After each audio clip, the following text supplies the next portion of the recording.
galera, professor Renan mais uma vez aqui para nós conversarmos sobre alguma orientação temática para a redação do Enem de 2020.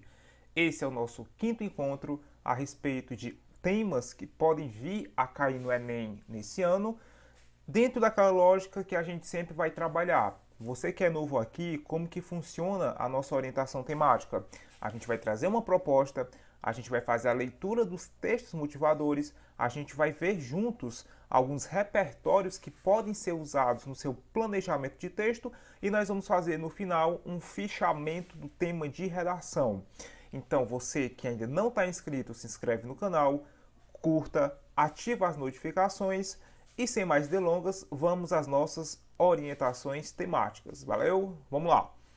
O nosso tema da semana ele traz como abordagem, conforme o enquete que aconteceu no Instagram, algo voltado ao eixo temático da tecnologia, né? E eu já trago um tema bem novo, um tema que não tem tanta discussão na sociedade, mas que eu acredito que possa ajudar você a desenvolver uma argumentação forte e consistente, que é o seguinte: os impactos dos influenciadores digitais na formação de crianças e jovens no Brasil. Vamos com calma. Perceba qual a palavra-chave do tema, perceba quais as delimitações temáticas para que nós não cometamos nenhum erro de tangenciar a argumentação, de tangenciar a discussão sobre esse tema. Vejam bem, os impactos, né? O que é que eu devo entender enquanto impactos? Impacto é consequência. Então, quais são as consequências dos influenciadores digitais? E aqui eu tenho a palavra-chave do tema, na formação de crianças e jovens no Brasil. Vamos lá. Você não vai discutir sobre a formação dos influenciadores digitais. Você vai falar sobre a formação de crianças e jovens frente ao acesso desses influenciadores digitais. Então é dentro dessa lógica que eu vou fazer essa argumentação. Sempre tome cuidado com algo que a gente vai chamar de delimitação. O que é a delimitação? É quando eu coloco um ponto que precisa ser discutido na redação, que nesse caso são os impactos. O foco da nossa argumentação é impactos, tudo bem? Após a leitura do tema de redação, nós sabemos que um dos pontos mais importantes é a leitura dos textos motivadores, porque vai ser o texto motivador que vai direcionar a sua discussão, é o texto motivador que vai trazer para vocês um conjunto de ideias, um conjunto de argumentos ou de informações que poderão ser usados na sua argumentação, que poderão ser usados na defesa de uma tese, de um ponto de vista. Então vamos ver o que é que os textos motivadores trazem dentro dessa redação. Vamos com calma. Texto motivador número 1. O texto motivador número 1, ele vai trazer para você as seguintes informações. Apesar de polêmico, muitas empresas têm utilizado com sucesso as imagens de pessoas influentes na internet para divulgar seus produtos. Opa, aqui eu tenho uma palavra muito importante que é empresas, e ele já ressalta que as empresas utilizam a imagem de pessoas influentes para divulgação de produtos. Aqui já pode ser uma ideia para se trabalhar a questão da publicidade para crianças, e essa publicidade ela está sendo influenciada pelos influenciadores, ela está sendo exposta pelos influenciadores. A confusão normalmente é gerada pelas pessoas que são pouco familiarizadas com essa nova forma de se comunicar com o público através da internet, sobretudo com o uso de vídeos. Dito isso, os influenciadores digitais são aqueles usuários ativos que utilizam as redes sociais para expressar uma opinião ou para dar dicas e orientações sobre um tema ou um nicho específico. Ele vai trazer aqui um pequeno conceito sobre o que são os influenciadores digitais. Pense por um momento nos tempos nos quais ainda não existia internet, né? Se é que você tem idade para isso. E ele continua, juntamente pelo alto poder de influenciar a audiência, as empresas têm observado as web celebridades como ferramentas de divulgação digital, sendo até mais efetivo que campanhas publicitárias tradicionais. Aqui nós podemos até destacar uma informação muito importante que pode servir de base de informação para algum de seus argumentos. de que as empresas elas utilizam a imagem dos influenciadores digitais como uma ferramenta de divulgação de seus produtos. E se você for parar para pensar e levar essa discussão para a questão da publicidade infantil, nós sabemos que, pelo menos há um bom tempo atrás, o grande foco de publicidade era usado através da TV, principalmente em horários em que as crianças poderiam assistir programas de desenho e elas tinham contato com essa publicidade. Hoje, pelo fato de a grande maioria das crianças estarem na internet, eu já posso ter uma articulação de que o acesso facilitado a esses influenciadores pode deixar as crianças dispostas a sofrer uma determinada influência na compra de determinados produtos. Então aqui eu já tenho essa questão da influência voltada à questão do mercado, voltada à questão da publicidade. E essa é uma ideia que você pode discutir na sua redação. O nosso texto motivador número 2 é uma charge. Essa charge, ela traz uma sátira, ela traz uma crítica dentro da seguinte construção. Vejam bem, vocês percebem que no elemento visual, né, na linguagem não verbal, nós temos uma criança.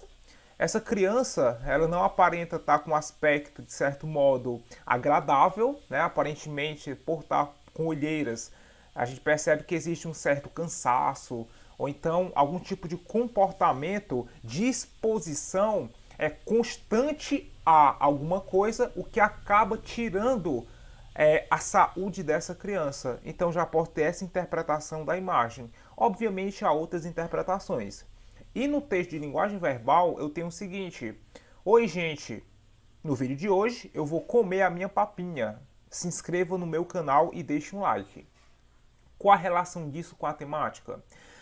Uma das principais influências, um dos principais impactos do contato com esses influenciadores é a questão do comportamento que venha a ser imitado pelas crianças. Então a criança, ao ter o contato com o influenciador, ela coloca na cabeça que também pode ser influenciador. E dentro dessa lógica, ela vai começar a ter contato com ferramentas que vão tirar, de certo modo, essa sua fase de infância. Então, quando ele coloca essa charge, ele vai tecer uma crítica que a criança adota um comportamento que ela pega do influenciador que talvez não é um comportamento adequado para a sua faixa etária. E isso pode trazer também um argumento da seguinte lógica: a criança, ela tem como um dos principais impactos, ou o jovem, justamente a exposição a experiências, a exposição a comportamentos que, do ponto de vista do influenciador, pode não parecer perigoso, mas do ponto de vista de quem está sendo influenciado, aí se torna um problema a ser discutido. Eu vou até citar como tipo de comportamento que se torna até perigoso aqueles youtubers que eles fazem aquelas pegadinhas, que fazem os desafios. Então esses desafios, quando imitado de forma irresponsável, quando imitado de forma irregular e sem qualquer tipo de orientação ou fiscalização, eles podem expor tanto as crianças como terceiros a riscos. E aí que nós podemos entrar com esse outro argumento que vai estar no nosso fichamento. É uma excelente charge que vai justamente trazer esse tipo de abordagem, tudo bem? Texto motivador número 3. O texto motivador número 3, nós temos uma notícia do jornal O Sul. Esse jornal, ele tem como título, né, na notícia, as seguintes palavras: os pais afirmam que youtubers estão influenciando de forma negativa a alimentação das crianças. Opa, aqui eu já vou justamente trazer essa questão da influência no tocante à alimentação. Eu já tenho uma notícia específica para isso. Vamos à leitura.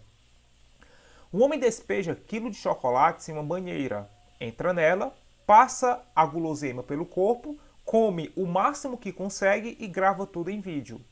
A farra já foi vista mais de 14 milhões de vezes e pertence a um dos canais de maior audiência do YouTube Brasil, o de Lucas Neto, irmão também do popular youtuber Felipe Neto.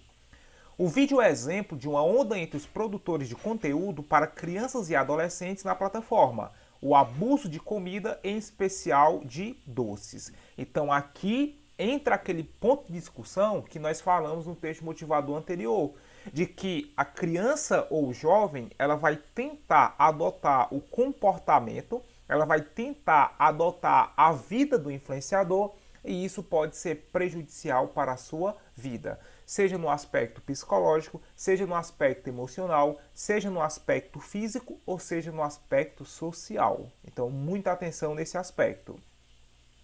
O assunto foi tema do texto de uma mãe que viralizou no Facebook no último mês. Com mais de 6 mil curtidas, a professora de marketing Elis Monteiro escreveu críticas a Lucas Neto, após ir com o filho, de 9 anos, a um show de youtuber, no qual ele reproduzia boa parte do conteúdo do seu canal. Vendo o show, diz a mãe, eu liguei os pontos. Vi que as alterações que eu percebia no meu filho vinham dali. A vontade de colocar ketchup em tudo e o fato de ele ter ficado obcecado com alguns produtos. Lembra Elis. São dois os principais motivos que fazem acender o sinal amarelo.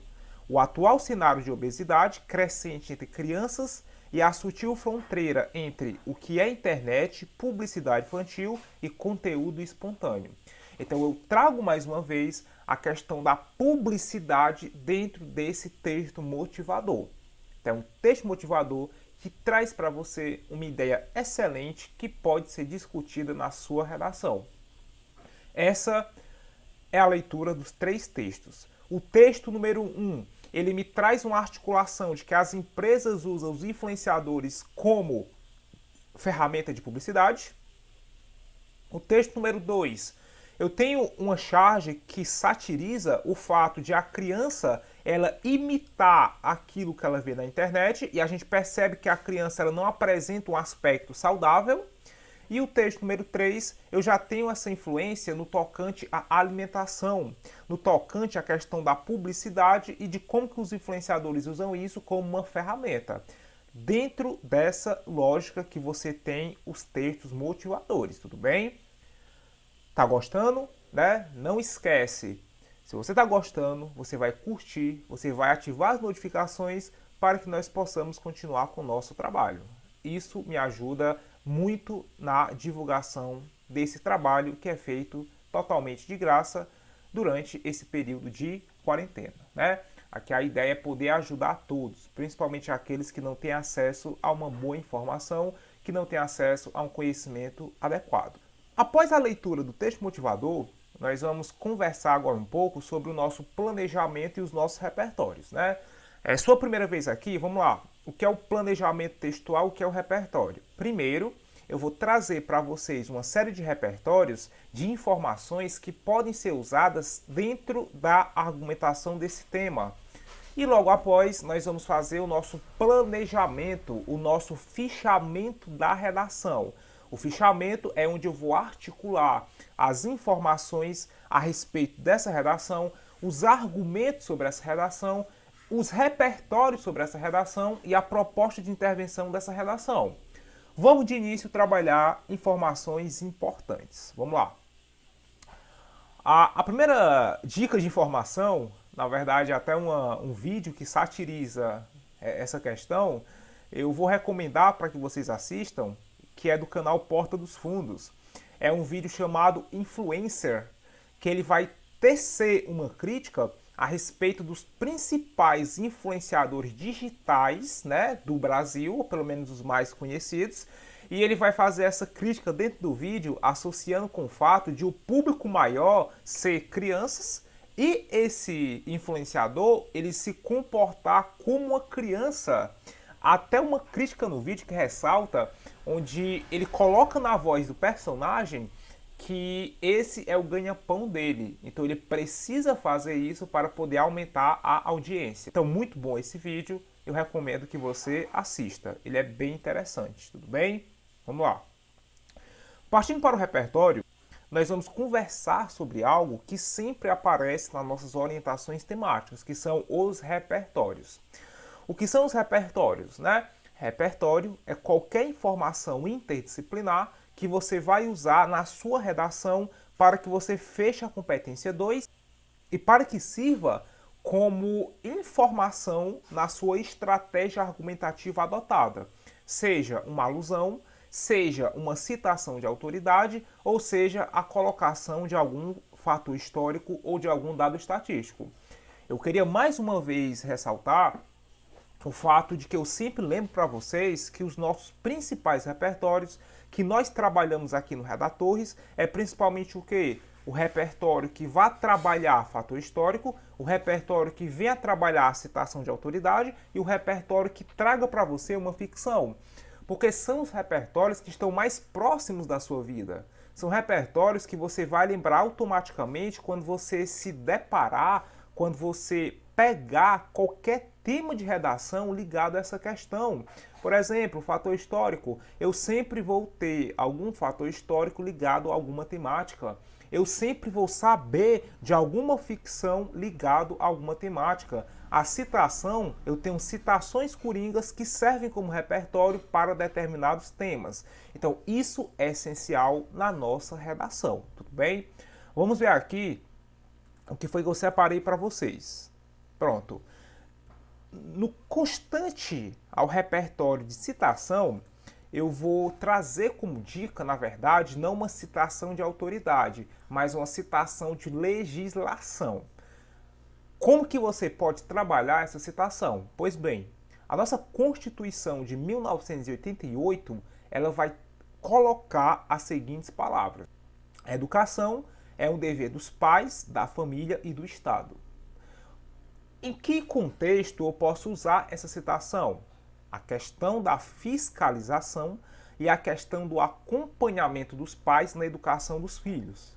Por que muitas das vezes as crianças sofrem influência? Porque justamente os pais, elas terceirizam, né, de forma até inconsciente, essa educação dos filhos, não somente à escola, mas à internet.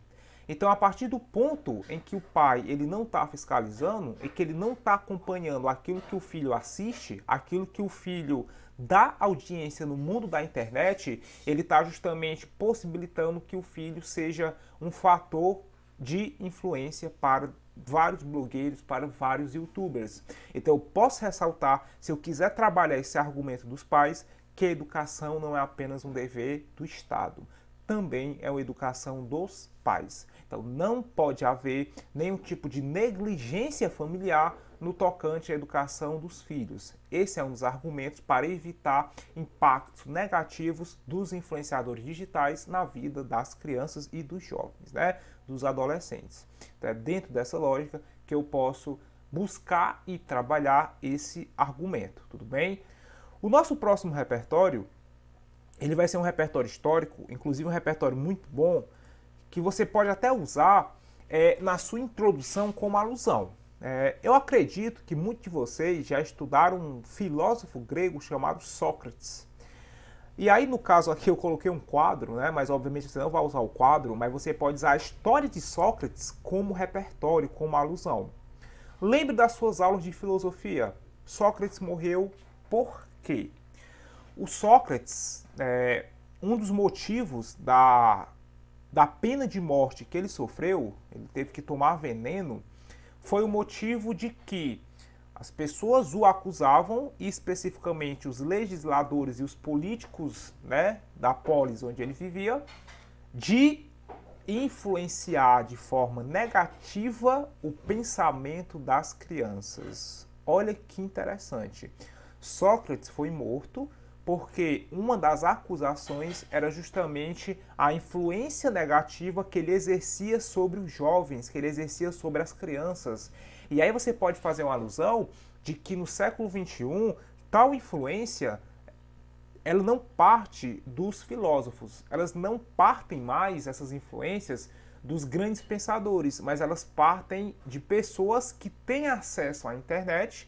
Muitas vezes elas falam sobre coisas que ela não tem uma determinada formação, de maneira, de certo modo, até irresponsável, e isso pode ser um mal para a sociedade. Qual a nossa alusão? Grécia Antiga. Os filósofos eram penalizados por serem acusados de influenciar o pensamento dos jovens. Século XXI, a influência não acontece mais pelos filósofos, a influência acontece partindo de quem? Dos youtubers. dos blogueiros, dos influenciadores digitais. E isso pode ser uma excelente alusão para a sua redação. Guarda essa alusão, usa Sócrates, que a sua redação vai ficar muito boa com essa alusão, tudo bem? No tocante à ficção, eu sempre, quando se fala sobre tecnologia, eu vou usar essa série como repertório sempre para indicar aos alunos, que é a série Black Mirror. Como eu já falei em algum tema passado, como eu sempre falo para os meus alunos, a Black Mirror é uma série que vai justamente representar, que vai discutir, que vai metaforizar a influência da tecnologia da vida em sociedade. Especificamente, nós temos um episódio, né, intitulado Nosediver. Se tiver errado aí a pronúncia no inglês, perdoe-me. E nesse episódio ele vai trazer justamente a informação, a discussão de que toda a sociedade ela está conectada e que dentro dessa conexão social as pessoas elas ganham importância a partir do momento que elas têm popularidade. Então, quanto maior a sua pontuação de popularidade, mais importante é aquela pessoa. Então, existe até dentro da personagem principal desse episódio o fato dela ficar bipolada, né? De ela ficar obcecada por essa popularidade, e isso pode ser colocado muitas das vezes dentro da figura do digital influencer, dentro do fato de que a criança ou jovem que sofre essa influência, ele vai buscar a mesma popularidade daquele digital influencer, consequência, uma despreocupação da vida escolar, uma despreocupação da vida em sociedade, uma despreocupação das relações concretas. Então, Black Mirror, ele vai trazer essa distopia e você pode usar isso na sua redação, inclusive no seu argumento. Eu acho que na argumentação é uma excelente série para se fazer uma alusão. Você pode usar essa ficção, você pode usar o fator histórico da morte de Sócrates e você pode usar também a ficção de Black Mirror, certo? Ficam essas 3 dicas de repertório. Passado o repertório, nós vamos finalmente ao nosso planejamento, né? Para quem já está familiarizado, esse é o nosso esquema de planejamento. Para quem é novo aqui, eu vou explicar como que funciona o planejamento. Ele vai ter a seguinte constituição.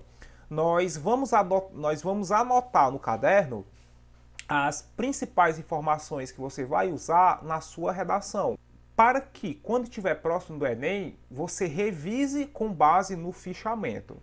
Então, o fichamento ele é excelente para quem não tem muito tempo para produzir a redação. O fichamento é excelente para você revisar as suas redações. Você só articula as principais informações para colocar na redação, né? Vamos lá. Nosso tema: os impactos dos influenciadores digitais na formação de crianças e jovens no Brasil. Vejam bem, eu vou trabalhar impactos. Então, meus 2 argumentos, eles têm que estar articulados com a palavra impactos. Que tese que eu vou usar? Aqui especificamente, lembrando que a minha tese seria o meu fichamento. Você não é obrigado a seguir esse fichamento, mas ele serve como dica caso você não tenha nada com essa temática. Tese: as crianças e jovens são alvo fácil de manipulação de crença e comportamento. Então vejam bem, a minha tese vai ser justamente colocar que as crianças elas são propícias a sofrer essa manipulação e isso vai trazer consequência para elas. Eu vou trabalhar com 2 tipos de consequência, tudo bem? Consequência número 1. Comportamentos perigosos à saúde e à segurança podem ser adotados pelos jovens, colocando-os em risco. Então, o meu argumento número 1, eu vou articular os riscos, né, tanto à saúde como à segurança, de que as crianças e os jovens podem sofrer quando eles estão constantemente em contato com determinados influenciadores digitais, principalmente aqueles que trabalham conteúdos perigosos e não passam orientação para os seus telespectadores do quanto que aquilo se torna perigoso e que não deve ser repetido em casa. Como repertório para esse argumento, eu vou trabalhar um conceito do filósofo Kant, que é menoridade intelectual, que para qualquer tema que envolva criança acaba se tornando um excelente repertório. O que é a menoridade intelectual? Ele vai ressaltar, né, que existe uma bolha populacional, existem grupos na sociedade que eles não têm um senso crítico que possibilitem questionar determinados pontos. E essa falta de senso crítico coloca essa bolha, essa minoria ou esse grupo dentro de uma minoridade intelectual. Então as crianças, elas se enquadram nessa minoridade, por isso que elas podem ser usadas dentro desse conceito do Kant, de minoridade intelectual. O meu argumento número 2, ele vai ressaltar que a formação de pensamentos políticos e morais, que muitas vezes pode estar distante da formação familiar e escolar, é justamente um dos pontos a serem ressaltados como as consequências. Então, o que vai acontecer? Muitas das vezes, as crianças ou jovens, eles têm contato com determinados influenciadores que têm posicionamentos políticos ou posicionamentos morais que confrontam até mesmo os posicionamentos ensinados pela família e pela escola. Tá certo que eu tenho uma questão até democrática, só que entenda que determinados pontos colocados, eles não são interpretados de forma crítica pelas crianças. Então o cara pode acabar falando uma coisa e a criança interpretando outra. E essa outra interpretação, ele pode trazer um choque com aquilo que é ensinado, com aquilo que é articulado, tanto na educação escolar como na educação familiar. Isso é muito importante para a sua redação. Como repertório, eu colocaria Sócrates, que foi morto acusado de influenciar de forma negativa o pensamento dos jovens. Então, eu faria a relação de que o Sócrates ele influenciava essa formação moral e social dos jovens da Grécia Antiga, e no Brasil eu já vou articular que essa formação de pensamento político e social, ela parte muitas das vezes dentro da leitura de youtubers ou de influenciadores. Isso é muito bom para ser usado como alusão. Então, esse seria o fichamento dos meus argumentos quanto a essa temática, tudo bem? Pois vamos para a nossa proposta de intervenção. A nossa proposta de intervenção, então, vai ser o quê? O acompanhamento do acesso dos filhos nas redes sociais. Então, esse acompanhamento deve acontecer de forma constante. Eu vou colocar como agente os pais e os responsáveis pelas crianças e os jovens. Como que isso vai acontecer? Por meio de fiscalizações ou então mediante debates. Então, o debate dos pais com os filhos, ele pode ser justamente essencial para que eu tenha esse acompanhamento. E a minha finalidade é contribuir a uma formação crítica dos filhos. Eu decidi colocar o detalhamento da ação interventiva. O que é o detalhamento da ação interventiva? Quando você traz algum tipo de exemplificação do elemento da ação. Por exemplo, qual a nossa ação? Acompanhamento do acesso dos filhos nas redes sociais. Aí eu posso colocar, a exemplo, Facebook, Instagram e YouTube. Então é dessa forma que eu vou justamente articular o detalhamento da ação interventiva. Lembre que dos diversos tipos de detalhamento, a exemplificação é um dos melhores tipos de detalhamento. Bem, mais uma vez também lembrando que, apesar de eu ter colocado a intervenção pautada exclusivamente nos pais ou responsáveis, não significa que a sua intervenção também esteja pautada apenas nos pais irresponsáveis, certo? Porque aí você poderia trabalhar uma segunda intervenção e eu acho que o segundo agente que você poderia usar de forma efetiva nessa redação seria também a escola. E essa foi a nossa orientação temática número 5 sobre o tema da semana, que é os impactos dos influenciadores digitais na formação das crianças e dos jovens. Eu espero que você tenha gostado. Não esquece, se gostou, deixa seu like, compartilha com os amigos, se inscreve no nosso canal e ativa as notificações. Lembrar também que o nosso quadro Quem Sabe Corrige ao Vivo, ele sempre vai partir dos temas de redação dessas orientações. Então, o nosso próximo quadro, ele vai acontecer partindo desse tema de redação. Os impactos dos influenciadores digitais na formação de crianças e jovens. Acompanhe as redes que em breve nós teremos mais informações e até a próxima.